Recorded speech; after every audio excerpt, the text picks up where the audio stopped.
Bom dia a todos. É sempre uma alegria para mim poder estar, conversar com vocês e participar de fóruns desse tipo. Eu já estudei no exterior também, parte da minha vida acadêmica no exterior também. Eu sei o que significa se ter oportunidade de conversar sobre o seu próprio país no exterior. Gosto sempre de apoiar iniciativas desse tipo, que não são uma maneira de refletir sobre o Brasil à distância, claro, mas é uma maneira dos próprios estudantes se conhecerem e aprofundar seus laços e relações profissionais. Estou contente de ter podido juntar minha agenda de business aqui com essa intervenção aqui nesse seminário. Muito obrigado a vocês pelo convite para fazer a abertura inicial. E vou falar hoje sobre crescimento econômico. E fez um malucado plano de estabilização que consistia em tirar toda a liquidez das pessoas. É como se você acordasse no dia seguinte e tivesse apenas 50 paus na sua conta bancária, ponto. Todo o resto ha sido retido pelo governo. Como vocês podem imaginar, um imenso trauma na economia, a economia caiu 3,5%, no ano seguinte voltou a crescer. Então, se olha historicamente, tem só um caso na história que você consegue no século XX ter recessões da ordem do que está acontecendo no Brasil de hoje, que é na década de 30. Mas como as estatísticas eram coletadas de outra forma, também não quer dizer nada essa comparação, é só uma comparação artificial. Ou seja, não há precedente na nossa história recente de quedas de PIB dessa magnitude. Então, a pergunta natural é por quê? O que está acontecendo com o Brasil? Tem uma tese errada de que o Brasil, na verdade, está sofrendo uma recessão porque o mundo todo está tendo menos crescimento. Ela não é inteiramente errada, porque o mundo todo está tendo menos crescimento, mas é flagrantemente errada quando você compara o Brasil com outros países. Não adianta comparar o Brasil com a Grã-Bretanha, com os Estados Unidos, você compara o Brasil com a América Latina. A China desacelerou nesse tempo, de 2010 para cá, mas se você comparar a renda per capita brasileira hoje com a renda per capita brasileira de 2010, nós estamos hoje com 77%, 76% da renda per capita que tínhamos naquele momento. Isso no final de 2015. Esse ano, evidentemente, como o crescimento é negativo, vai ser pior ainda. Olha outros países, Chile, Peru, Colômbia, México, até Argentina. Nenhum deles a renda per capita diminuiu, comparado hoje, 2015, comparado com 2010. Algum deles a renda per capita aumentou, que é o caso do Peru, que tem 125% da renda per capita de 2010, em 2015 tinha. Mas, no nosso caso, evidentemente, enquanto boa parte da América Latina ou estagnou em termos de renda per capita ou aumentou, o país que mais aumentou foi Peru, o segundo foi México, quase estagnação na Argentina, nós estamos com quase 25% a menos do que tínhamos em 2010. Evidentemente, é algo de errado com o Brasil, especificamente com o Brasil. Existe essa tese também, que foi a Lava Jato que provocou, enfim, essa paralisia na economia brasileira, etc. Tese falsa. Imaginar que a Lava Jato afetou a cadeia produtiva da Petrobras, considera quanto do investimento brasileiro foi decorrente do investimento da Petrobras. Tem que lembrar que, na verdade, a Petrobras sofreu um drama enorme financeiro, porque teve o congelamento de preço da gasolina. O congelamento de preço da gasolina na Petrobras foi 50 bilhões de reais de prejuízo. As perdas de corrupção entre 6 e 10 bilhões, já te dá uma dimensão relativa. O preço do petróleo caiu, 100 para 50 dólares o barril. Levando em conta todos os fatores e mais o efeito multiplicador da cadeia de petróleo da Petrobras, não há como explicar por que o PIB do Brasil caiu tanto. Não é a Lava Jato, não é a crise internacional. O que exatamente está acontecendo, então? Eu vou fazer uma tese para vocês que não é uma tese muito usual, mas é basicamente dizer o seguinte: o Brasil é menos original que as pessoas pensam. Nós, todos brasileiros, nos pensamos como uma coisa extraordinariamente única no mundo, e somos únicos em muitos aspectos. Mas o que está acontecendo hoje é único somente em um aspecto, e depois vou comentar qual que é. O Brasil hoje sofre a confluência de dois processos. Um são os desdobramentos políticos da Lava Jato, e a instabilidade política subsequente, e o segundo é o fim do ciclo populista.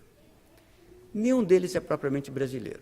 Lava Jato é uma versão tropical da Mãos Limpas italiana, não é minha especialidade falar sobre política aqui, mas se for o caso a gente conversa um pouco sobre isso, mas não tem nada especificamente brasileiro. É único para padrões latino-americanos, mas não tem nada especificamente brasileiro. Ciclo populista, que é o que nos interessa aqui mais de perto, é algo que já foi recorrente na América Latina. Populismo se usa de várias maneiras diferentes na literatura e nos jornais também. As pessoas falam, por exemplo, que os partidos de extrema-direita que chegaram ao poder na Áustria são populistas, ou que o Donald Trump é populista. Usa-se o termo em sentidos diferentes. Populismo e economia, no entanto, é uma coisa muito mais precisa e muito mais propriamente latino-americana. É um conjunto de políticas econômicas que tem sempre os mesmos invariantes. Quais são? Primeiro, total desrespeito por disciplina orçamentária. Segundo, congelamento de preços, tipicamente de gasolina, energia elétrica e outras tarifas. Terceiro, forte intervenção governamental em todos os mercados importantes da economia. Quarto, políticas distributivas voltadas para os mais pobres e para as camadas mais ricas da população também. Quinto, total desinteresse por abertura comercial, quando não um alinhamento ideológico com Cuba, uma simpatia com Cuba, por parte do líder carismático associado ao regime populista. Esse conjunto de políticas, às quais devo somar também câmbio muito valorizado e taxa de juros muito baixa, sempre levam ao mesmo resultado. Estagnação, quando não recessão econômica, inflação alta e desvalorização cambial. Exemplos de populismo na América Latina. Perón, na Argentina. A Argentina foi brindada 2 vezes. Perón e a família Kirchner depois. No caso do Brasil, teve Jango Goulart, teve um período mais conservador e depois um período de políticas econômicas mais populistas. Allende no Chile. Alan Garcia no seu primeiro governo no Peru. Venezuela brindada com dois governantes na sequência, que foi Hugo Chávez e Maduro agora. Todos eles, o conjunto de políticas econômicas é mais ou menos o mesmo. E os resultados são sempre os mesmos.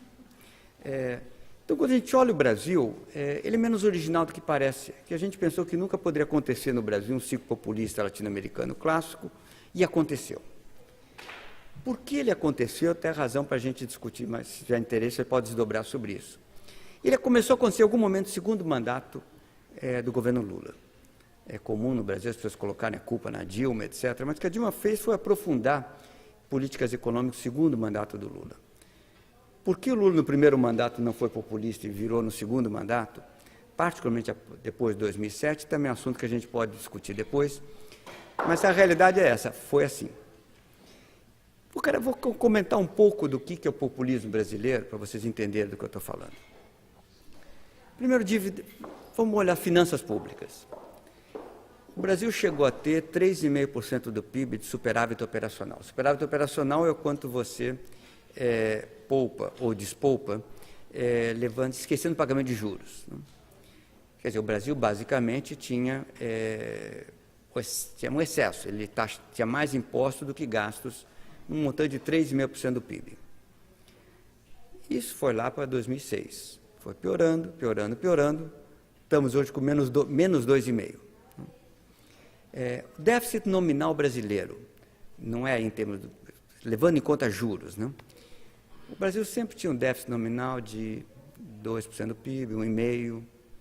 Estamos hoje negativo, né, déficit, né? Com menos 8%. Se você olhar, começou a piorar a partir de 2007, 2008. Intervenções na economia, mesma coisa. Nós tivemos congelamento de preço de gasolina, que teve um efeito devastador na Petrobras, além, óbvio, de provocar congestionamentos em todas as capitais do Brasil. Quem se lembra como é que foi os anos de congelamento, como a gasolina está muito barata, provocou congestionamentos enormes em todas as cidades.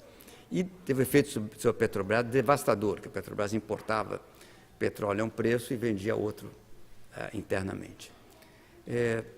Congelamento de preço de energia elétrica, um desastre, paralisou todos os investimentos no setor, não só porque as pessoas ficaram com medo regulatório enorme, que o governo pudesse, de um momento para outro, alterar o quadro regulatório, como porque, com tarifas muito baixas, não compensava investir. Resultado, juntou o congelamento de preço de energia elétrica com falta de chuvas, nós quase tivemos um enorme racionamento de energia no passado. Apesar da recessão. Aliás, o que salvou o Brasil do racionamento foi a recessão. Caso contrário, teria tido um racionamento de energia. Então, esse componente, digamos assim, de congelamento de preços para segurar a inflação existiu no Brasil. Vamos olhar o outro componente. Déficit público, sim. Congelamento de preços, sim. Terceiro componente típico de políticas populistas é intervenção em mercados. O Brasil fez uma enorme intervenção em mercado cambial. É um mecanismo complicado de swaps, de intervenção, em vez do swap, que é a venda de reserva, mas o fato é o seguinte, o Brasil ficou com um câmbio muito apreciado por muito tempo. Era notícia em todos os jornais que os brasileiros chegaram a comprar metade dos novos investimentos lançados em Miami, imobiliários. Todo mundo viajava, foi o pico de viagens dos turistas, dos brasileiros do exterior. As pessoas viajavam para fazer compras. Temos no banco um motorista curioso que mostra, inclusive, a versatilidade da economia americana. É um motorista que faz serviço para o banco e, no auge da intervenção cambial, quando o real valia 1,5, 2, ele trocou o carro dele por uma van enorme, gigantesca. A primeira vez que eu ouvi, falei, o que você faz? Eu nunca vi carro tão grande na vida. Ele falou, não, é o seguinte, os brasileiros estão vindo em massa e precisa caber, porque a gente vai nos outlets. A gente vem para Nova York, vai nos outlets, passa, compra e volta. Um sinal claro, evidentemente, do absurdo que era você manter uma taxa de câmbio extraordinariamente valorizada, por intervenção governamental. Então, um segundo exemplo de intervenção governamental, que os números são muito impressionantes, intervenção governamental no mercado de crédito. Por que crédito é importante? Porque crédito basicamente é um mecanismo pelo qual a poupança vira investimento. O que aconteceu no mercado de crédito? Os bancos estatais, ou controlados pelo governo, tipicamente eram 30% da oferta de crédito do Brasil. É muito, né? Lembra que na Grã-Bretanha você não tem banco estatal, né? Nos Estados Unidos não tem banco estatal, né? É controlado pelo governo. Esse número passa de 50% hoje. Quer dizer, enorme agigantamento dos bancos estatais, que, por definição, por ter presença estatal, tem sua política de crédito muitas vezes determinada pelo governo. Claramente, quando o banco estatal cresce de importância dentro da oferta de crédito, o sistema de crédito funciona menos ditado pelo mercado e mais ditado pela política econômica. Exemplo óbvio de intervenção. Mas tem inúmeros, se você olhar a intervenção em crédito, foi até muito pior do que isso. E olha o crédito direcionado, quer dizer, é o crédito que o governo diz tem que emprestar para fulano a essa taxa, tem que emprestar para ciclano aquela outra taxa, para esse setor, para aquele setor. Crédito direcionado foi crescendo. Hoje, mais da metade do crédito no Brasil é direcionado. Se metade do crédito, o governo diz para quem deve emprestar o dinheiro e a que taxa. É uma intervenção sem precedentes na história do Brasil. Evidentemente, o sistema de mercado funciona pior, com intervenções maciças desse tipo. Pior ainda, criou no Brasil hoje, tamanho grau de intervenção, uma economia dual. Se você tem acesso ao crédito direcionado, você está feliz. Se você não tem, você deve estar muito infeliz. Eu vou dizer feliz e infeliz no sentido numérico do termo. Se tiver acesso ao crédito direcionado, a taxa média de empréstimos é 11% ao ano. Está abaixo da taxa base no Brasil, que é 14,25%. Se você não tiver acesso ao crédito direcionado, a taxa média de empréstimos é 44% ao ano. Quem não tem acesso ao crédito direcionado no Brasil? Pessoas físicas, desde o pobre, que na verdade compra emprestado, né, compra fiado, financiado nas Casas Bahia, até as classes médias, exceção de quem tem acesso ao sistema financeiro da habitação, pequenas empresas, médias empresas, as grandes empresas todas têm acesso a crédito direcionado, por um motivo ou por outro. Então, se criou, na verdade, um sistema que, embora não exista estatísticas, claramente regressivo, porque você beneficia as grandes empresas, e claramente distorsivo para a atividade econômica. Né? Então, mencionei aqui déficit público, congelamento de preços, intervenções maciças no funcionamento da economia. E não é tudo. Abertura comercial. O Brasil tem 4 acordos de livre comércio. Um é Mercosul, que com, evidentemente, Argentina e Venezuela como parceiros, a gente não foi muito longe, como vocês podem imaginar. O segundo é com Israel, tem um pouquinho de transferência de tecnologia, um pouquinho de comércio de armas, mas é muito pequeno. O terceiro é com o Egito, para estabelecer um certo equilíbrio. Aí, no caso, é o pequeno dividido por 2, porque, na verdade, tem só um pouco de importação de algodão, né? E o último é o pequeno dividido por quase infinito, porque não é nada, que é um acordo de livre comércio com a Palestina, com o Estado da Palestina. Estou comentando para vocês que, compare com a Colômbia, que tem 34 acordos de livre comércio, e você tem que ter acordo de livre comércio não com a Palestina, nada contra, não tenho nenhuma opinião aqui sobre o conflito do Oriente Médio, pois, se quiser a gente até fala a respeito. Mas acordo de livre comércio que interessa é com quem você tem comércio. É Estados Unidos, Japão, China e Comunidade Europeia. That's it. O resto não tem importância. A Argentina, claro, tem um pouquinho tem comércio com a Argentina, o resto não tem importância. Então foi uma política exterior voltada para conseguir ter um assento no Conselho de Segurança da ONU e outros objetivos políticos, tudo menos o interesse macroeconômico de abrir a economia. Como resultado dessas várias intervenções na economia, o sistema de preços relativos, que é a raiz de como funciona uma economia, começou a ser seriamente distorsivo. Nós tivemos taxas de juros muito baixas, crédito direcionado, câmbio valorizado, preços congelados de tarifas públicas. Se você olhar, o governo teve 100% de aproveitamento. Ele fez intervenção em todos os mercados que podia ter feito intervenção. Resultado da economia perder eficiência. Se você olha os índices de produtividade da economia brasileira, foram todos caindo ao longo do tempo. Produtividade é uma coisa importante, porque se você perguntar assim, por que um trabalhador na Grã-Bretanha, nos Estados Unidos, tem um nível de vida melhor do que o trabalhador no Brasil? Ele trabalha o mesmo número de horas, né? Só que ele é mais produtivo porque ele tem melhor educação, melhor saúde, porque o sistema econômico como um todo é mais produtivo. Então, a produtividade é a chave para qualquer crescimento. E crescimento é o melhor antídoto contra a pobreza. Então, se o país não tem ganho de produtividade, ele não vai para lugar nenhum. Sabe qual é o nosso ganho de produtividade em 2015? Que em 2014 começa? 0.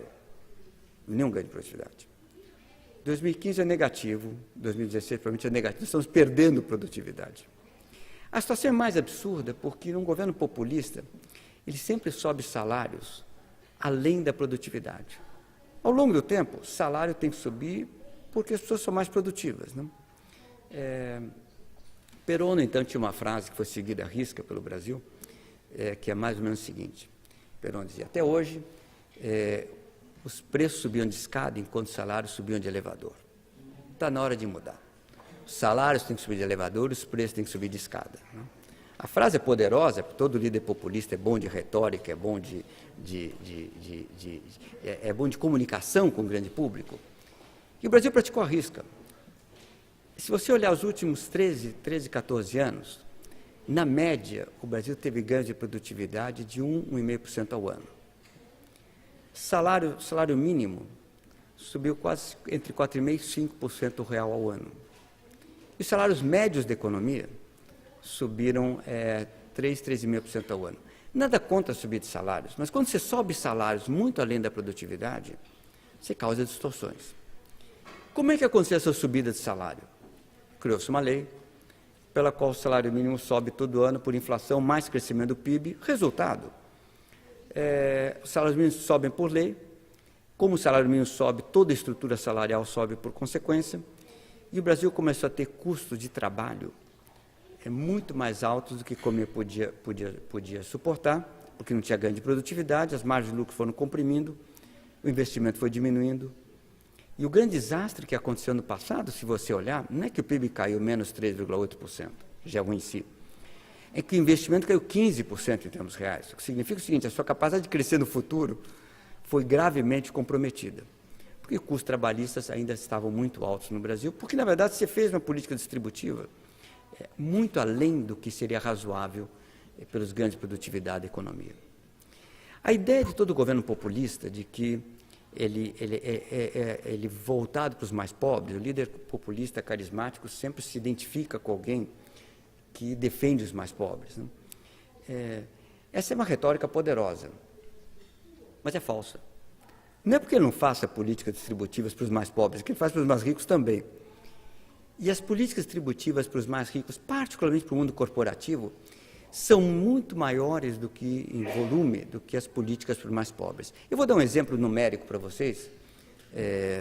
Prometo não falar de muitos números aqui, porque eu sei que muito parte da plateia não são de economistas, mas é o seguinte, o Brasil gastou ano passado 26 bilhões de reais com o Bolsa Família, que é um programa bom, é um programa voltado aos mais pobres, e é um programa bom por outro motivo. Você dá dinheiro. Qual a vantagem de dar dinheiro? Lembro que todos vocês que leram as ideias básicas do liberalismo econômico, John Stuart Mill defendia a renda mínima básica para qualquer pessoa da sociedade, e depois disso, voto para mulheres, é claro que não tinha na época, e depois disso, deixa o mercado funcionar. A única coisa que o governo tem que fazer é o seguinte: educação básica, renda mínima, o resto não intervém na economia, porque você vai gerar distorções. Então, o programa Bolsa Família é um programa liberal de natureza, de filosofia. Você dá dinheiro, você não diz para o sujeito. É diferente de dar merenda escolar, dar acesso à saúde. Você dá o dinheiro, porque a pessoa, ninguém sabe melhor do que fazer com o seu dinheiro do que quem precisa do dinheiro, né? Dar dinheiro para as pessoas é bom. 26 bilhões de reais, legal. Mas agora eu comparo com outro programa brasileiro, que é os subsídios do BNDES. Basicamente, o Tesouro capta dinheiro ao mercado, empresta baratinho, abaixo do mercado para o BNDES empresta baratinho para as grandes companhias brasileiras. Pois bem, tem uma perda aí, né? Porque o governo capta 14,25%, empresta 7%, tem uma perda. Quanto vocês acham que essa perda é? Vou dar um número para vocês, 32 bilhões de reais no ano passado. Ou seja, só de subsídios para o BNDES, o governo deu mais dinheiro do que a Bolsa Família. Para quem foram os subsídios do BNDES? Para muita gente. Vai desde JBS, enfim, tem números, enfim, beneficiários desse empréstimo. O JBS deve ser o maior deles. Por vários motivos, por várias políticas. O fato é o seguinte, o governo gastou mais dinheiro com subsídios às grandes corporações do que deu de Bolsa Família. O BNDES agigantou. O BNDES hoje é 20% da oferta de crédito do Brasil. Tem um caso de banco de investimento, de desenvolvimento, que foi 20% da oferta de crédito de um país. É o Banco de Reconstrução do Japão, logo no começo, final da Segunda Guerra Mundial, depois que Hiroshima e Nagasaki foram destruídas por bombas atômicas. O Japão precisava se reerguer. Paralelo, mostra o absurdo da atual situação. Mas não só ela é absurda, porque o BNDES, evidentemente, faz políticas discricionárias, ou seja, de novo, é o governo ditando para onde o investimento tem que ir, mas é pelo tamanho. Os subsídios são maiores que o Bolsa Família. Terminou aí? Não terminou aí. Vou dar mais um exemplo para vocês. Isenções tributárias. Decisões do governo que tal empresa, tal setor, por um motivo ou por outro, não precisam pagar impostos, diferentemente das outras. Total de isenções tributárias no ano passado foi de 100 bilhões. Então, lá, tem 26 Bolsa Família, 104 para ser exato. 26 Bolsa Família, 31 BNDES, 104 de isenções tributárias. Vou dar mais um número para vocês, para ver como é chocante essa coisa, que é o seguinte. Olha a FGTS. Esse, em tese, não tem nada a ver com o governo, exceto pelo fato que o governo fixa a taxa da FGTS. A FGTS, você sabe, todo trabalhador brasileiro que tem carteira assinada tem que, de alguma forma, recolher a FGTS. É dinheiro dele, né? Mas a gente não deixa ele administrar, que parte do princípio que ele não tem capacidade de administrar seu próprio dinheiro. Que, claro, do ponto de vista liberal é um absurdo, mas isso é como funciona. Esse dinheiro vai para a Caixa Econômica Federal e recebe a menor taxa de juros do mercado. E a Caixa Econômica Federal empresta uma taxa, evidentemente, muito baixinha para empresas. Qual é o benefício que se dá para as empresas do FGTS? 42 bilhões de reais. Ou seja, é direto dinheiro do trabalhador, com carteira de trabalho assinada, para empresas.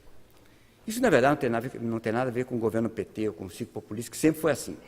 Você pode dizer até que poderia ser diferente, deveria ser diferente, isso é outra discussão. Mas o fato é o seguinte, o Brasil sempre teve esses subsídios para as grandes corporações, o FGTS é o grande exemplo, ou pequenas empreiteiras, todo mundo que toma empréstimo do FGTS. Mas durante o governo, o ciclo populista, claramente aumentou. Entre isenções tributárias e BNDES, você tem mais de 130 bilhões de reais de benefícios, contra 26 do Bolsa Família. Então, essa história que o governo populista é voltado para os mais pobres, não, o governo populista gasta. Gasta nos mais pobres, nos mais ricos, intervém na economia e gasta. Existe um ciclo populista, que se exemplificou em todos os casos latino-americanos. No começo vai bem. O preço de commodities ajudou, no caso do Brasil, como ajudou no caso do Hugo Chávez. No começo vai bem porque a economia tem capacidade ociosa, está mais ou menos arrumada, você expande a demanda, a economia cresce, o emprego cresce. Depois, as distorções começam a pesar e chega um momento em que a economia começa a funcionar mal. Os índices de produtividade caem, os investimentos caem. Pois bem, isso gera uma dinâmica política muito parecida, em todos os casos foi igual. No começo todo mundo gosta. Os trabalhadores gostam, que tem mais emprego e melhores salários. Os empresários também gostam, porque evidente tem mais demanda, porque tem benefícios. Todo mundo gosta. Quando o país entra em estagnação ou recessão, a situação muda de figura. Por que ela muda de figura? Porque aos poucos os empresários chegam à conclusão que, olha, quer saber, eu tenho meus benefícios aqui, mas se não tem demanda para os meus produtos, a situação não está bom.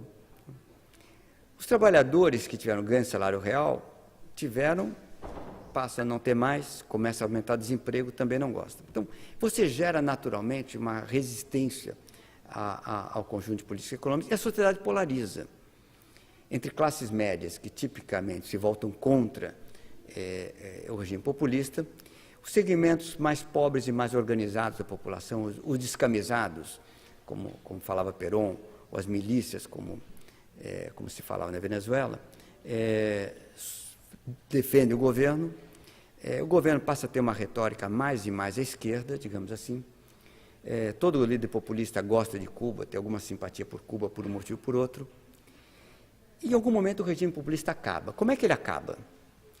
Antes do final da Guerra Fria, que foi quando caiu o Muro de Berlim, acabava num golpe militar. Chegou um ponto que os militares, instigados pelos Estados Unidos, começavam a achar que o país estava adernando na direção comunista, porque o líder populista tinha simpatia por Cuba, que os movimentos organizados, os MSTs da vida, mais os sindicatos, iam tomar o poder, enfim, precisava evitar o comunismo. As classes médias apoiavam e tinha um golpe militar e terminava o ciclo populista. Engendrava outro tipo de problemas, direitos humanos, políticas erradas mais para frente, isso é outra história, mas aquele ciclo populista terminava ali. Foi assim que terminou o ciclo populista do Brasil com Jean Goulart, foi assim que terminou o ciclo populista na Argentina com Perón, foi assim que terminou no Chile, da forma talvez mais sangrenta de todos os outros, de todos os ciclos populistas. Esse era o padrão normal de terminar um ciclo populista na América Latina. Pós-Guerra Fria, depois da queda do Muro de Berlim, os militares não saem dos quartéis. Como é que termina um ciclo populista? Bom, termina a eleição. O caso mais recente é a Argentina, onde o Macri foi eleito com uma plataforma claramente liberal, antipopulista. Ou acaba na eleição, ou não acaba. Né?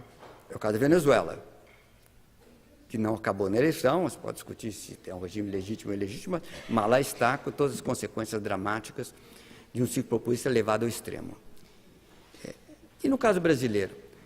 O caso brasileiro agora tem uma peculiaridade. É a primeira vez que um ciclo populista é revertido com impeachment. Que nunca aconteceu na história latino-americana. Se tem algo original no Brasil, não é o ciclo populista, mas é o fim do ciclo populista. Não é a Lava Jato, mas é o fim do ciclo populista. Ou o que parece ser o fim do ciclo populista. Está só um mês do governo Temer. Né? E é uma situação meio inédita, porque é um impeachment movido por razões técnicas, baseado em razões técnicas, melhor dizendo, movido por razões políticas, que ninguém entende muito. Não? Eu li o parecer do TCU sobre as chamadas pedaladas, de respeito à lei de responsabilidade fiscal, etc. Ele é taxativo. De fato, teve, enfim, para que qualquer um que se dê o trabalho de ler e entender de finanças públicas e tal, é meio chato, confesso. Eu gosto do assunto por vocação, eu entendo que para muitos de vocês seja chatérrimo ler esse tipo de coisa, mas para quem se deu o trabalho de ler, ali está cristalino, porque houve uma violação da lei de responsabilidade fiscal. Ninguém entende do que se trata, complicado de explicar. Se para a classe média, para a gente ilustrada, já é difícil de explicar, imagine para o povão. Na verdade, o impeachment teve esse desrespeito à lei de responsabilidade fiscal como base, mas o impeachment é sempre um processo político. Se o Brasil estivesse crescendo, se o desemprego estivesse aumentando, provavelmente as pessoas dizem, ok, desrespeitou a lei de responsabilidade fiscal, leva uma advertência, encontra-se alguma outra solução e pronto, né? E o governo continua. Então, tem um aspecto político associado.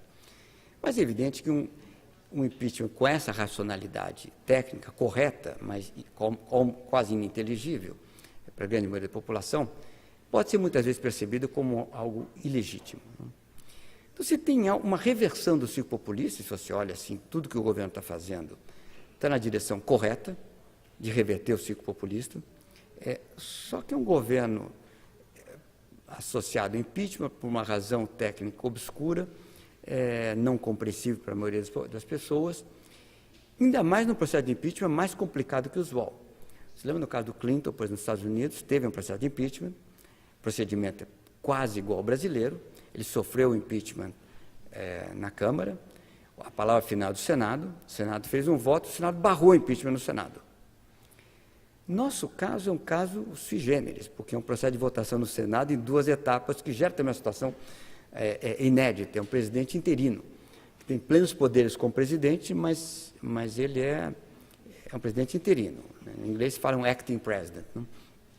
Que não tem muita tradução não tem uma tradução muito boa para o português, mas é um presidente interino, com uma situação que pode ser potencialmente revertida. Vocês imaginam a margem de barganha, né? Porque basta 3, 4 senadores não aparecerem na sessão, que se repetir o cenário da primeira votação, pronto, a Dilma volta, né? Que, na verdade, é uma virada complicadíssima de política econômica, de incerteza. Então, o volume de incerteza social se quadra é enorme.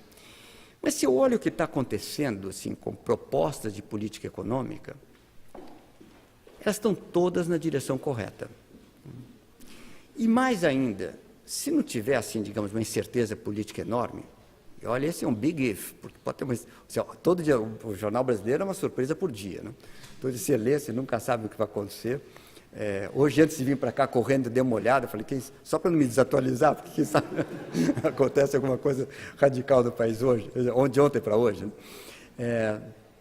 Mas se não houvesse uma grande turbulência política, que pode perfeitamente haver, e aí é imprevisível, o país vai sair da recessão. Então, parece excessivo otimismo, mas eu vou explicar por que ele vai sair da recessão. Primeiro, tem um alinhamento de estrelas favorável a esse governo. Vou começar por partes aqui. Primeiro, eu falei para você de câmbio, né? Estava muito depreciado. Bom, não está mais. A conta corrente brasileira, que tinha um déficit de 4,5% do PIB, esse ano vai para déficit 0% do PIB. Verdade também, porque tem uma baita recessão no país, é verdade. Então ninguém mais importa, não? Todo mundo passou a exportar. O Brasil está com recorde de exportação. Porque o câmbio está bom e porque não tem mercado doméstico. O fato é o seguinte, seja como for, o problema externo desapareceu e a distorção cambial desapareceu. Taxa de juros ficou muito baixa, a inflação desancorou, ficou muito alta, agora está correta, devia até baixar um pouquinho, mas desapareceu a distorção em juros também. Distorção em crédito permanece, mas salários. A regra é uma regra brasileira, é uma regra curiosa, né? Porque a regra que foi criada durante o governo Lula é que o salário mínimo tem que subir por inflação mais PIB. Só que quando o PIB é negativo, não abate, né? Então ele só subiu ano passado. Mas se você olhar o salário médio na economia brasileira, está caindo, em termos reais. Está caindo pelas razões erradas, tem uma baita recessão no país, e porque não tem ganho. Mas o fato é o seguinte, também não tem ganho de produtividade, então quando o salário real médio cai, você diminui o volume de distorções da economia. Preços públicos. Energia elétrica foi registrada em 50% no ano passado. Então, parte da correção foi feita no ano passado, pelo Levi. A gasolina já está no nível correto. Se olhar, assim, várias das distorções populistas foram revertidas. O déficit público é um problema. Baita problema. É um problemão. Mas essa medida de teto de gastos, se for aprovada, de fato breca o processo de expansão desenfreada da dívida pública e dá, digamos assim, um quadro de ordenamento para começar a discutir as despesas públicas dali em diante. A despesa pública cresce no Brasil sem parar. Essa história que precisa aumentar impostos é bobagem, porque se aumenta imposto vai crescer a despesa pública mais ainda, né? Tem que brecar a despesa pública. Nesse sentido, o que o ministro Meirelles está propondo, que é um teto de expansão, é corretíssimo, é a coisa certa a fazer. Então, olha o seguinte, está encaminhando algo que, de fato, se for aprovado, esse teto para gastos públicos, a emenda constitucional, é difícil, etc., mas muda, digamos, a situação fiscal dramaticamente, para melhor, tem o alinhamento de estrelas, confiança, que é super importante, tanto em relações pessoais, quanto no mundo corporativo, quanto no governo. Confiança, todos os níveis de confiança dos brasileiros caíram sem parar, estão nos níveis mais baixos da série, mas pararam de cair. Toda vez que confiança estabiliza, esse é o melhor indicador que o PIB vai voltar a subir. A minha previsão é que se não tiver uma debacle política enorme, que pode perfeitamente haver, a gente deve estar caindo a menos 3% ao ano, né? Mas na margem, no quarto trimestre vai estar zero, ano que vem dá para ter entre 0,5% e 1% de crescimento ao ano. Bom, não é nada brilhante, evidentemente, não é o Brasil que todos nós queremos. Para ser o Brasil que todos nós queremos, precisa mudar a mentalidade, precisa fazer umas reformas muito mais profundas, precisa algo da mentalidade coletiva brasileira que precisa mudar. Mas o fato é o seguinte, você breca um processo recessivo. Então, como tudo é relativo na vida, comparado com como a gente está hoje, vai parecer muito bom. Comparado com o potencial brasileiro, continua decepcionando. Vai ter inflação ainda alta, vai ter crescimento baixo, desemprego para de piorar, mas com 0,5%, 1% é difícil ele voltar a melhorar de forma substantiva. Enfim, o Brasil vai ter que enfrentar os problemas mais estruturais que tem pela frente. Mas, como um todo, é um cenário, assim, comparado à situação atual, é um bom cenário, desde que não haja uma turbulência política assim, extraordinária. O que seria necessário, se eu tiver que tem 10 minutos aqui, o que seria necessário para o Brasil voltar a crescer de verdade, né? Olha, a questão é complexa, porque tem um lado assim, econômico, privatização é a coisa mais óbvia, né? Primeiro que você diminui o escopo de roubo, né? Porque como diminui o tamanho do Estado, diminui, digamos, a massa de dinheiro passível de ser roubada. Mas segundo, e mais importante talvez, porque você aumenta a eficiência da economia. Não tem nenhum motivo para ter estatais. Aliás, pergunta quantas estatais tem nos Estados Unidos, você não vai achar nenhuma. Né? Então, não há razão econômica para você ter estatais. Claro que tem que ser na margem, evoluindo ao longo do tempo, mas ir nessa direção é importante. Tirar muitas vezes, fazer uma reforma constitucional em vários aspectos é importante, lei trabalhista é um deles. Mas eu estou falando, sobretudo, de mudar a mentalidade. Vou dar um exemplo para vocês vão entender o que eu quero dizer com mudar a mentalidade. O Brasil criou, ao longo dos últimos anos, 15 universidades federais. É bom? Bom, prima facie, obviamente é bom. A educação é fundamental para... Mas, por assim, quando você cria uma universidade, primeiro você tem um campus, você gasta para construir o prédio. Hopefully, ninguém rouba na construção do prédio, mas sempre é possível. Depois você contrata professores. Os professores têm estabilidade. Então, se o professor não der aula, der boa aula, uma aula, na verdade, pouca diferença faz. Segundo, você não consegue mais reverter. Imagine que a Universidade Federal é muito ruim, vai ser um desastre. Como é que você faz? Você não faz. Como é que você vai fechar uma Universidade Federal? Os professores têm estabilidade, têm alunos, como é que você fecha? Você não tem mecanismo de corrigir o problema se algo der errado nessas 15 que foram criadas. Muito mais inteligente é o seguinte, dá bolsa para os estudantes estudarem e deixa o setor privado construir escolas. Por um motivo, é o setor privado que investe no prédio. Se o professor da escola for ruim, os alunos vão embora e mudam para outra escola. Se o MEC chegar à conclusão que aquela faculdade não atende aos requisitos básicos, o MEC simplesmente fala, para esta faculdade eu não dou mais bolsa. Nenhum estudante brasileiro tem bolsa do governo para estudar nessa faculdade, porque a qualidade de ensino é ruim. Você gasta menos dinheiro e tem mecanismo de correção para o sistema. Parece pouca coisa, mas não é pouca coisa, porque faz uma enorme diferença. Pega a saúde, para dar um bom exemplo. O Brasil tem experiência em vários estados bem-sucedidas com OS. Quer dizer, você tem um hospital público, o hospital é público, é gratuito, mas você deixa a gestão do hospital ser feita por alguém de hospital privado. O custo cai, a eficiência melhora. Eu estou dando exemplos de como é que você pode gerir o país, mas, como um todo, você tem que ter como uma mentalidade alguns princípios que são diferentes dos princípios que o brasileiro normalmente se tem. Primeiro, as coisas custam. Um dos grandes problemas da corrupção e dos números da corrupção é que você falar em restrição orçamentária para o povão é algo que parece ilegítimo. Não?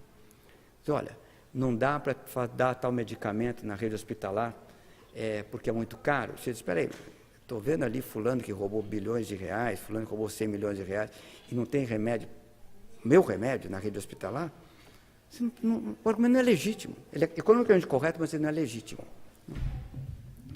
Então, você tem que mudar uma mentalidade, que é, primeiro, a noção de que o Estado é provedor, que o Estado tem recursos infinitos, que todos os problemas se resolvem via Estado. A noção de que o Estado tem que ser firmado. O Estado tem que fazer o quê? Educação básica, saúde, segurança pública. É nisso que o Estado tem que focar. Esse é o Estado que importa. Não é a discussão se o Estado é grande ou pequeno, é até irrelevante, mas esse é o Estado que importa. O Estado tem que taxar menos a sociedade. O Brasil é o país com maior carga tributária de todos os países emergentes. Né? E é o que menos cresce. Evidentemente tem algo de errado aí. O Chile, que é o país que tem melhor a track record de crescimento da América Latina, tem carga tributária de 20% do PIB.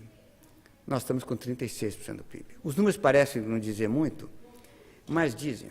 A nossa carga tributária é igual à da Grã-Bretanha. E pior, é uma centrada em imposto sobre empresas, não imposto de renda, imposto de faturamento, tipo PIS/COFINS, taxas. Parece uma bobagem, mas não é. Vou dar um exemplo. Ninguém gosta de pagar imposto de renda. Até agora estou para descobrir alguém que gosta de pagar imposto de renda. Mas se você ganhou, é razoável que você pague. Né? O que não faz sentido é imposto sobre faturamento. Digamos, se uma empresa vendeu para outra, ela paga o seu faturamento. Ela não paga sobre o ganho, ela paga o seu faturamento. Isso gera um volume de distorções enorme. Então, o Brasil precisa mudar a carga tributária para menor e para melhor em termos de qualidade. Você tem que fazer um conjunto de reformas que é muito ampla. E se quiser, posso até aprofundar, mas o tempo não permite. Mas todas elas passam para uma mudança de concepção do quais são as funções do Estado e de uma mudança de mentalidade da opinião pública, sobre o que a opinião pública espera que o governo faça. São mudanças profundas, são estruturais, elas, infelizmente, vão demorar muito tempo para acontecer, mas se a gente começar a entrar no bom caminho, já está excelente. Vou parar por aqui e abrir tempo para perguntas. Obrigado.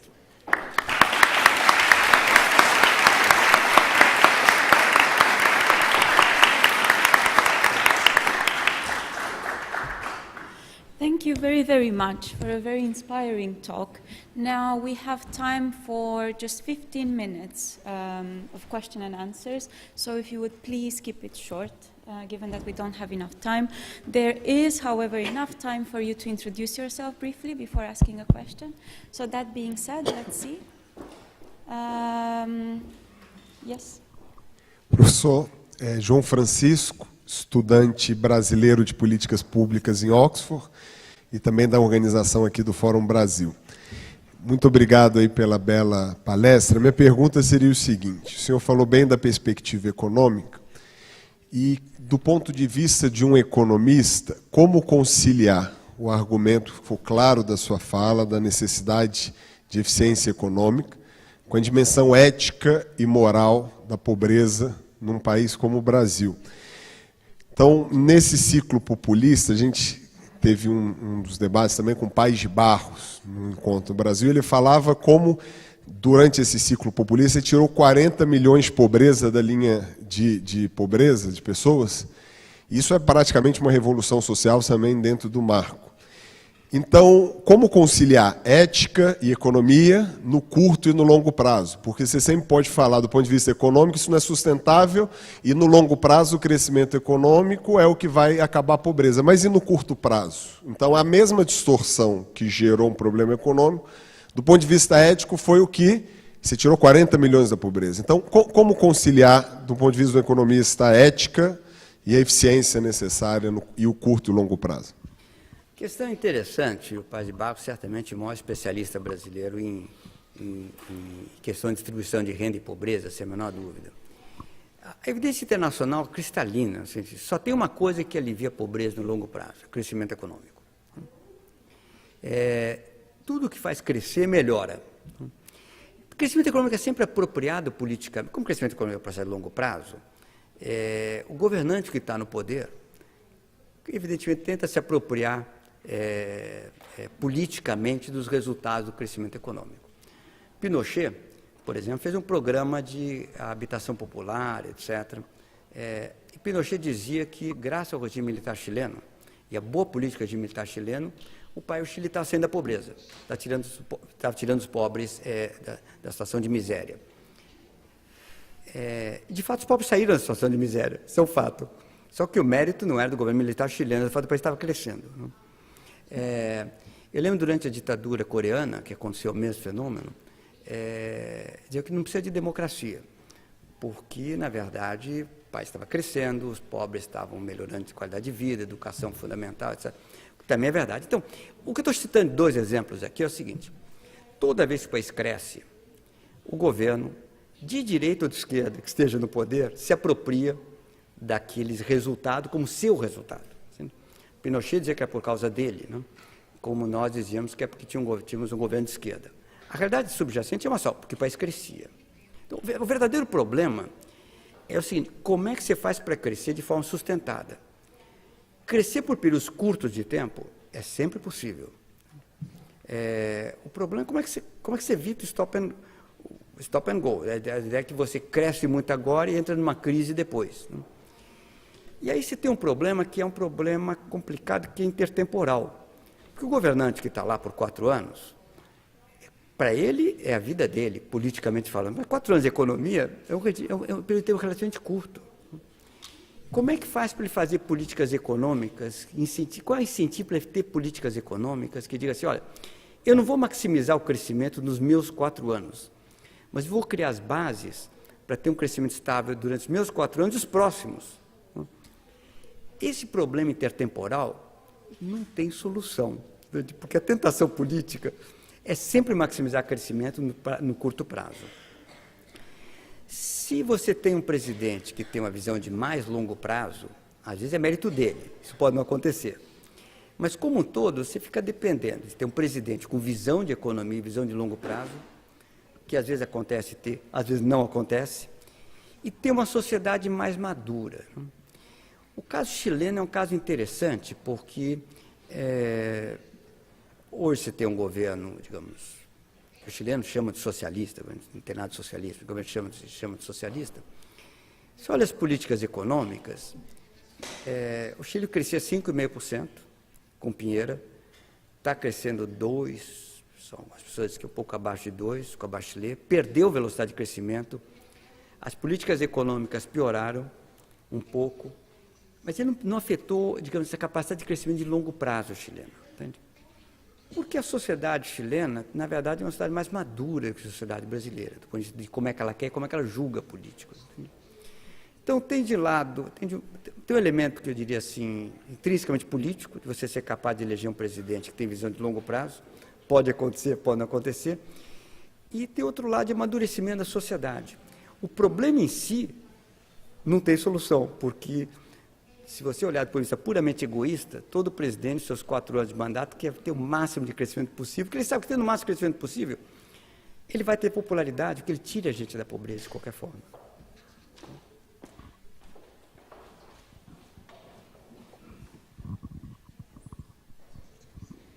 Good morning, Olga Shiraka, MBA student at London Business School. You mentioned that the GDP growth currently is -3%, and it's expected to be flat and next year and then grow further into positive territory.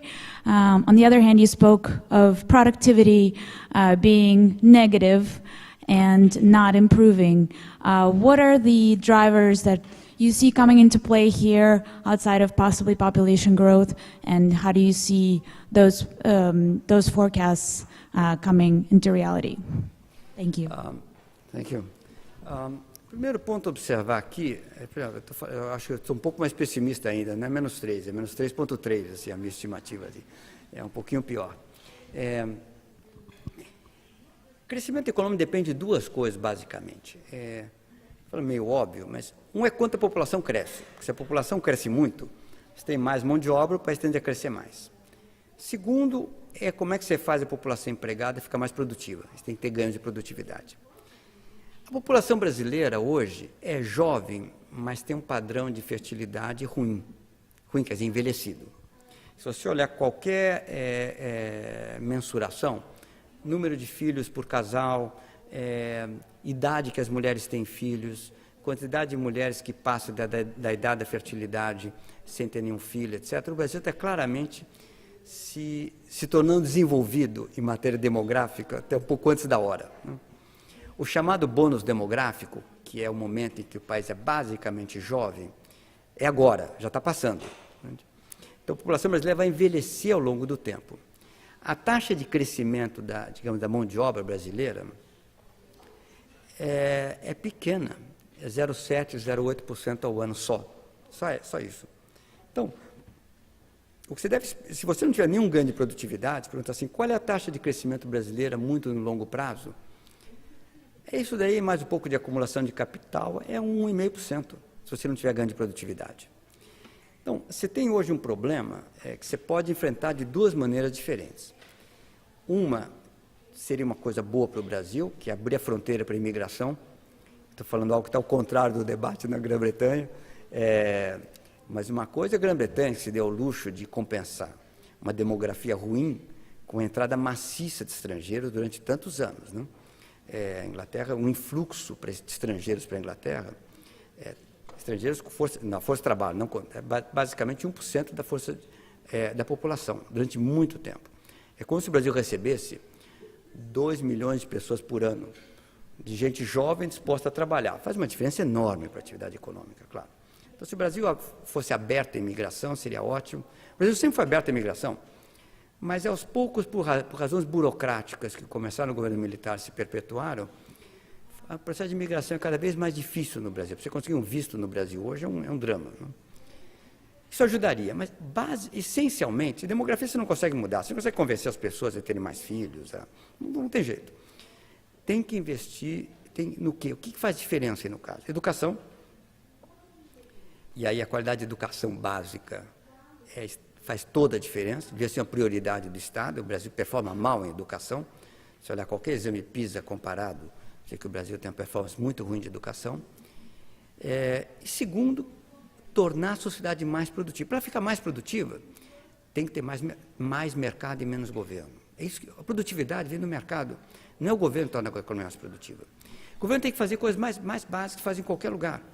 Apoiar a ciência e tecnologia, óbvio. Apoiar a pesquisa, óbvio. Educação básica, evidente. Saúde pública, evidente. Agora, tem um mundo de outras coisas que o governo brasileiro faz que não precisa fazer.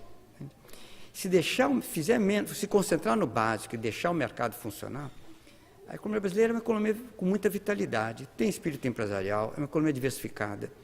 Ela tem toda a base para voltar a crescer 3,5% ao ano sustentado. Esses números parecem que não faz muita diferença entre crescer meio e crescer 3. A diferença é enorme, entende? Porque você tira pessoas de nível de pobreza absoluta, melhora o padrão de vida, você tem efeito multiplicador de riqueza. Quando o país cresce, ele gera mais riqueza, as pessoas ficam mais ricas. As propriedades se valorizam, as empresas valem mais, a sociedade como um todo fica mais rica.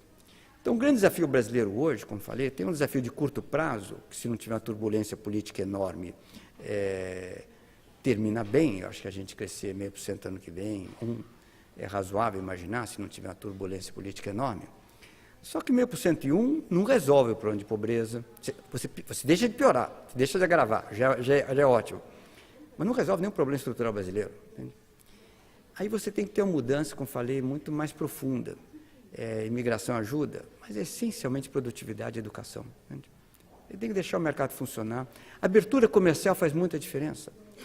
O fato do Brasil ter o iPhone mais caro do mundo é muito revelador. Entende? Não que... Claro, dizer, que produtividade está associada ao iPhone? Além de ser bom para o Waze, é bom ser bom para a rede social, etc. Não é o iPhone é só a ponta mais visível. E que o país, para crescer, ele tem que ser uma economia aberta. Entende? Onde o Brasil tem vantagem comparativa no mercado internacional? Tem uma coisa óbvia, é a agricultura.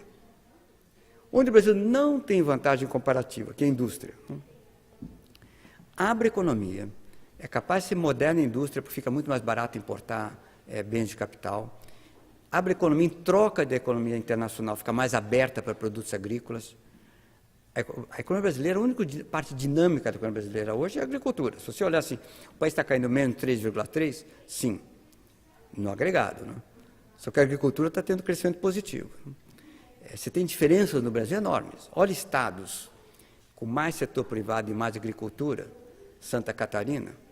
Compare estados que têm menos setor privado em termos relativos e menos agricultura em termos relativos com Bahia. Se compara a diferença de desemprego entre Bahia e Santa Catarina, é gritante. Não?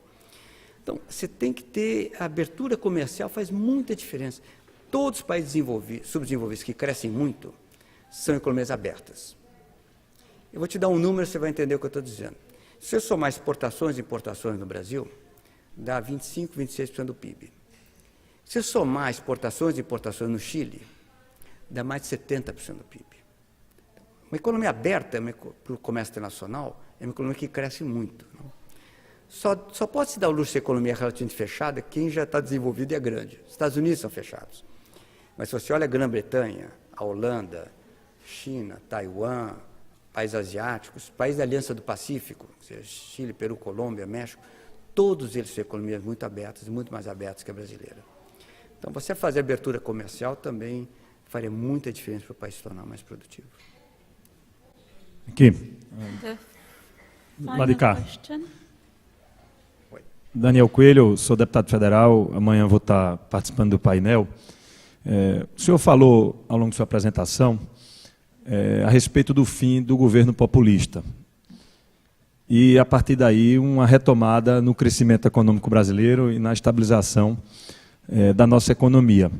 A primeira indagação que eu lhe faço é se somente o fim do governo populista é suficiente para essa retomada do crescimento econômico, qual a importância de modificações estruturantes na economia brasileira, como reforma trabalhista, reforma previdenciária, para que nós possamos passar desse respiro inicial, que é o fim do populismo, para efetivamente o Brasil retomar um crescimento sólido. E aí até acrescento a análise de que o governo populista pode ter terminado, mas há ainda na cultura da população brasileira um conceito de Estado infinito.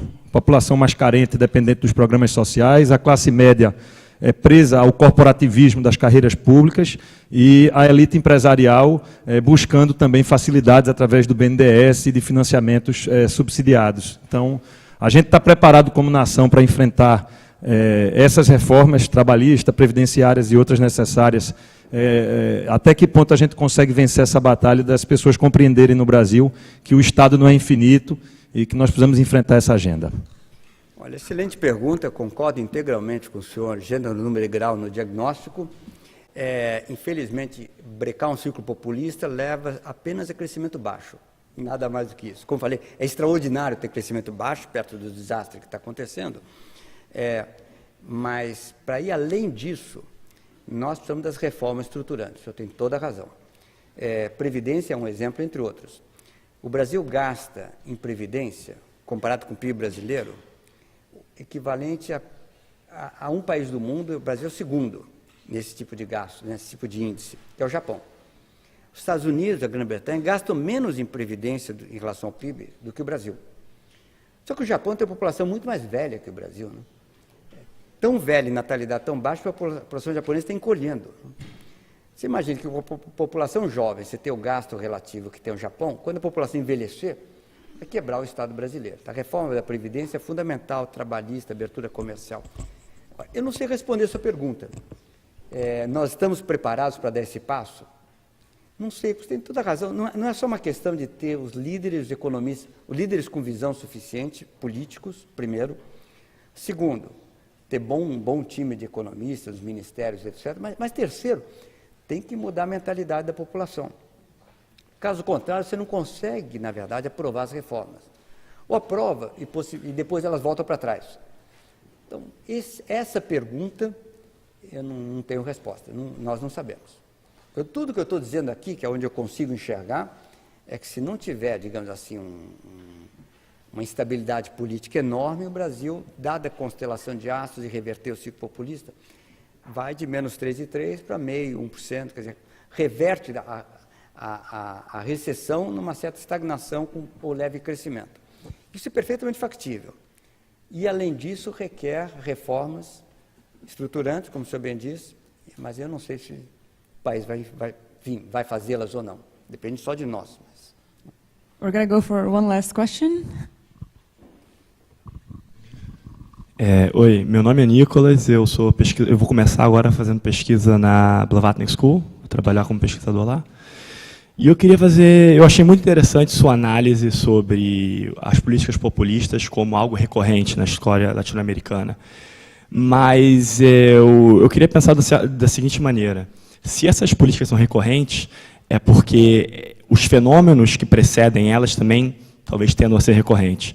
Especificamente, eu queria pensar na questão da estagnação de um certo modelo de crescimento. Eu vou falar um pouquinho, mas eu vou fazer a pergunta, não se preocupe. E se nós podemos interpretar, talvez, certas políticas como, por exemplo, um certo modelo de crescimento se encerra, o crescimento começa a baixar e se recorre a certas políticas, como você mencionou, equivocadas para tentar manter. Só o que eu me pergunto é que, dado o seu receituário para resolver esse problema, se realmente a cancelação dessas políticas populistas realmente pode remeter a um crescimento alto. Porque, por exemplo, muitas das medidas tomadas dentro do governo Lula e Dilma são uma forma de tentar evitar certos entraves para o crescimento. Digamos, os empréstimos do BNDES são para tentar evitar a taxa alta de juros que temos no Brasil, ou o subsídio ao combustíveis são para continuar aumentando o consumo interno. Agora, as políticas que você sugeriu como um remédio para esses problemas, eu queria que você pudesse iluminar melhor como que elas fariam voltar a um crescimento alto. Porque a impressão que eu tenho, políticas como privatização, redução do papel do Estado, etc., podem levar a um crescimento estático, um crescimento schmittiano, mas não um crescimento schumpeteriano, porque até certos acordos de livre comércio podem levar a uma maior especialização em commodities, mas não me é claro como isso pode levar a um ganho de produtividade dinâmicos. Quais são como que essas medidas levam a esses ganhos de produtividade? Não sei se a pergunta ficou clara. Não, está clara, está clara. Deixa eu dizer o seguinte, primeiro, a razão pelo qual o populismo é recorrente é que, no fundo, você tem a formação latino-americana, a formação ibérica. Né? Como é que o Brasil começou? Com capitanias hereditárias. Né? A primeira coisa que você fez foi distribuir para os amigos do rei, digamos assim, a posse e o direito de exploração de certas áreas. Né? A formação brasileira é muito diferente da formação norte-americana. Né? Então, você forma, na verdade, toda a América Latina sobre, digamos assim, sobre o manto protetor do Estado, o Estado como formador da nacionalidade. Essa raiz, a raiz ibérica, é que leva ao populismo, à percepção das pessoas que o Estado deve prover tudo, e assim por diante. E um certo viés antimercado presente em toda a América Latina. A tentação populista é fácil de entender. Vou dar um exemplo. O exemplo bem dessa é excelente. Quando eu dou juro barato para desenvolver determinado setor, eu ajudo esse setor a desenvolver ou não? Óbvio que sim, óbvio. O que as pessoas não veem é que, quando eu dou juro barato para beneficiar determinado setor, o juro que o Banco Central tem que fixar para ajustar a economia como um todo, dado o fato em crédito barato de um lado, é maior do que teria que ser de outra forma. Em outras palavras, o benefício que eu estou dando para um está criando uma distorção para todo o resto. Quando eu dou juro subsidiado para um setor, eu, na verdade, estou prejudicando todo mundo que não aquele setor. Economia vale a there's no free lunch. Se tem subsídio de um lado, alguém está pagando. Né?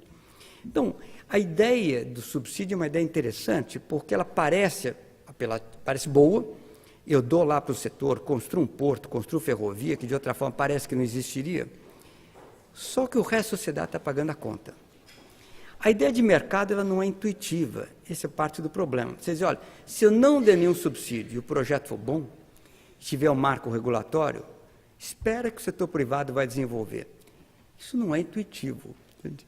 Então, o grande problema da difusão de ideias liberais na América Latina é que funcionamento de mercado, para a mentalidade latino-americana, particularmente, digamos, de boa parte da população, não é um funcionamento intuitivo. O intuitivo é o contrário.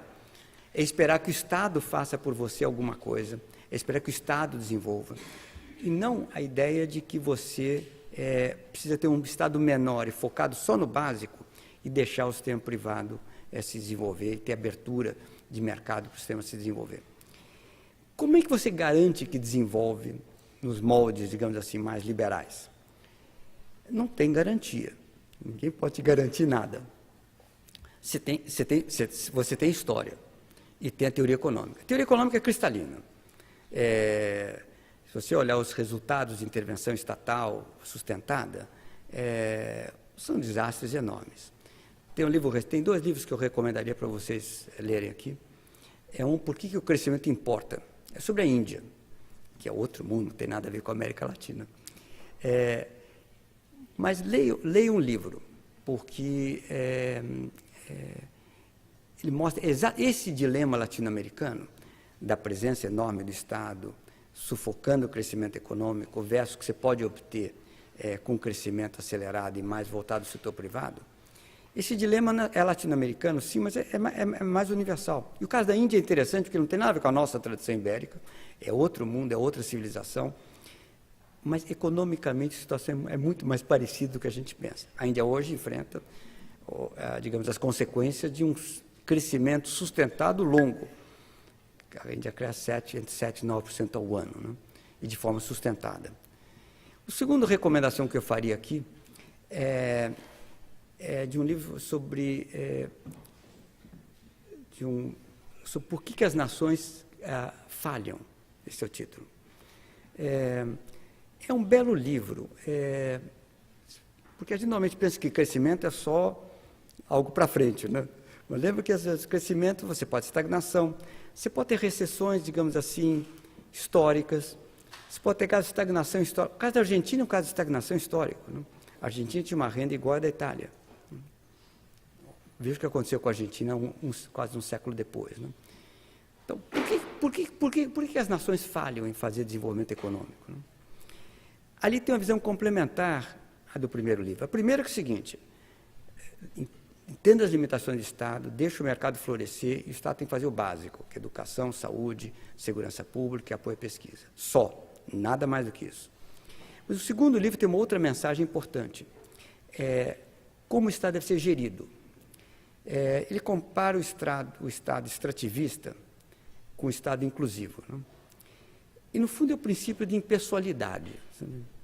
Dizer, quando as políticas econômicas são impessoais, impessoal, não no sentido só pessoa física, mas pessoa jurídica também, elas são boas. Né? Quando você faz o subsídio para um setor, para uma indústria, você está, de alguma forma, rompendo o princípio de impessoalidade. Quando você dá isenção tributária para esse setor, para aquele setor, você está rompendo o princípio da impessoalidade. Quando você faz benefício de imposto de renda para essa camada, para aquela camada, você está rompendo com a impessoalidade. Quanto mais impessoal o Estado for, nas suas políticas econômicas, melhor. O oposto é o Estado extrativista, não porque o Estado seja extrativista, mas porque as elites, de alguma forma, usam o Estado para se apropriar dos ganhos. Os números que eu dei aqui para vocês, comparando o Bolsa Família com as outras formas de ganho, ou de apropriação de rendas do Estado, são muito cristalinos. Não? Se você tivesse aplicado o princípio de impessoalidade, você não teria nenhuma dessas outras distorções. Então, para se mover de um Estado, que no fundo é um Estado aprisionado por grupos de interesse muito mais empresariais do que de outra natureza, ao contrário do que parece, para um Estado impessoal, esse é um processo complicado, não é um líder político, tem que mudar a mentalidade. Mas você ir na direção limitada de entender o que o Estado tem que fazer e o que ele não tem que fazer, e particularmente ir na direção da impessoalidade, terminar com o que se denominou no Brasil o Estado da meia entrada, né? Todo mundo tem suas vantagens, sua boquinha, seu benefício aqui e ali, está fazendo um bem para a economia enorme. E a única maneira de ter desenvolvimento sustentado. O resto vai te dar ganhos de curto prazo e acabou. É o chamado voo de galinha. Não, voa um pouquinho e para. Não. Bom, gente, terminamos, chegamos ao final, agradeço muito, bom seminário a vocês. Muito obrigado.